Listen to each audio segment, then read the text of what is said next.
What's up, my brother? Silky Strong. How you doing, my man? You got that for me, no problem? You got that? All right. Yeah. I got my nephew with me, you know. I brought Orlondo Terry with me, showing how we do things around here. So, if you can't have some respect for my nephew, you know what I'm saying? My man, Corny. How you doing, my brother? Tell Mama I will be by there to see her. Now, like I said, I want some respect. My little nephew here, you see, his mama passed away, okay? Nigga, I didn't ask you, mother, where's my goddamn money at, nigga? Didn't I tell you? Shit, that's what I thought. That's what I thought. You see, these Negroes don't know that I'm trying to show them that they have the American dream. But what you see out here, don't you go back and tell your grandmama. Do you understand? Now, as I was saying, Corny, little Terry here, yeah, his mama passed away, Betty Jean. His daddy didn't want him. So they sent him out here with me and Grandma. You know, we're going to teach him how things is done out here. So, like I said, you don't tell your grandma nothing. You understand? His mama passed away, Corny. His daddy, stepdaddy, didn't even want him. Come to figure that out, but it's all good. It's okay. He's here with me now. He's here with me. Okay.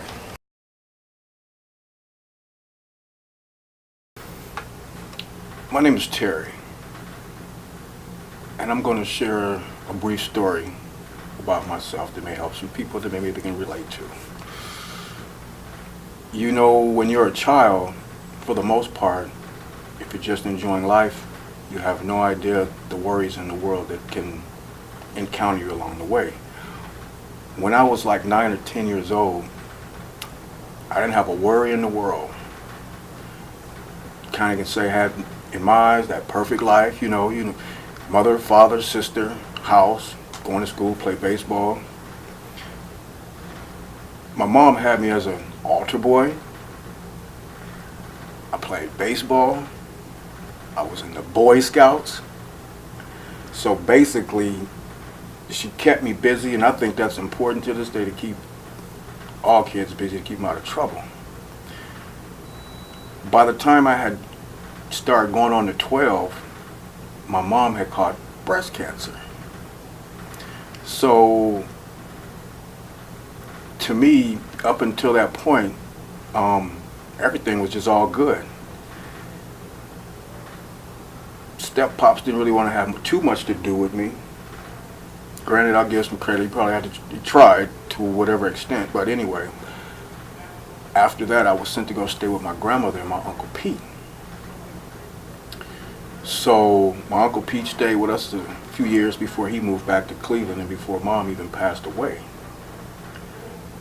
So once Mom did pass away, he was already back in Cleveland. I went to go stay there with him, and he basically became more so the father figure in my life.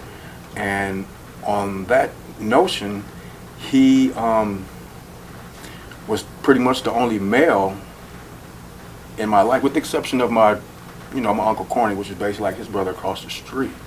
But my Uncle Pete was basically, he was a gangster. He was a pimp. So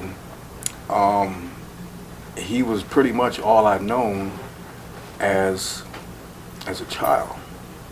My grandmother was the one who pretty much gave me a lot of the morals. But on top of that, my Uncle Pete, he was a loose cannon, but he was definitely a disciplinarian.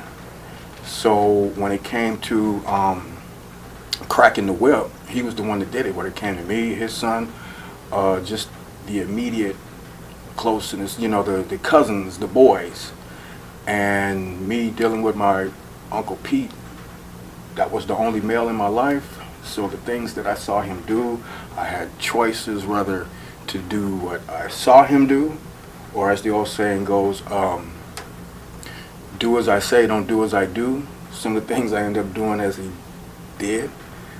And as time went on, by the time I was maybe 20s or 30s, I can realize that since he was pretty much the only impact of a male in my life at that time, when I started reflecting on a lot of issues that I was having within myself, I noticed I had some of the same characteristics as my Uncle Pete.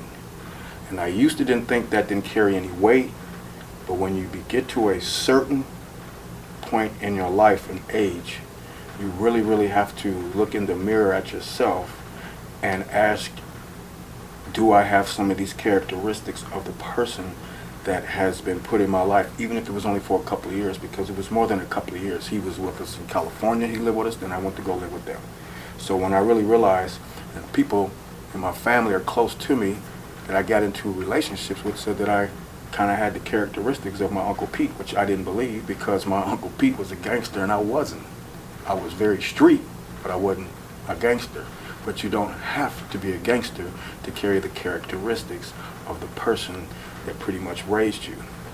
So that's part of what I wanted to share.